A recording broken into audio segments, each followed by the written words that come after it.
আপনারা হয়তো অনেকেই আমাকে দাদার সাথে টিভিতে দেখেছেন, মহাগুরুর আশীর্বাদে আর দাদার ছেতে আমি দাদার পাশে বসার সুযোগ তো পেয়েছি।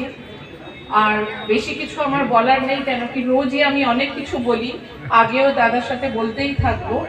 আমার একটাই কথা বলা, যে রাম নারায়ণ রামের জপ করেন, সারাদিন নিজের কাজে যতই ব্যস্ত থাকুন, রাত্রির বেলা 10 মিনিট সময় বার করে আপনারা রাম নারায়ণ রামের জপ করবেন, তারপরে মেডিটেশন করবেন, তারপরে একটা খুব সামান্য ছোট্ট কাজ যে সারা দিনে আপনি করেছেন সেটাকে একটু চিন্তন করবেন, চিন্তন করে সিদ্ধান্ত নেবেন পরের দিনের জন্য, জানি যা যা ভুল করেছি ওগুলো যেন আমি রিপিট না করি, আর যা যা আমি ভালো কাজ করেছি ওগুলো যেন আগিয়ে নিয়ে যেতে পারি।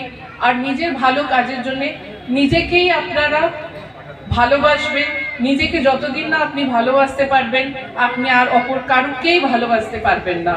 তাই জন্য নিজের বিবেক সারা শুনে এগিয়ে যান, আপনার রাস্তা অনেক সহজ সরল হয়ে যাবে। এর বাইরে আমার আর কিছুই বলার নেই। আপনাদের আশীর্বাদ নিয়ে আমি এখানেই শেষ করি। রাম নারায়ণ রাম।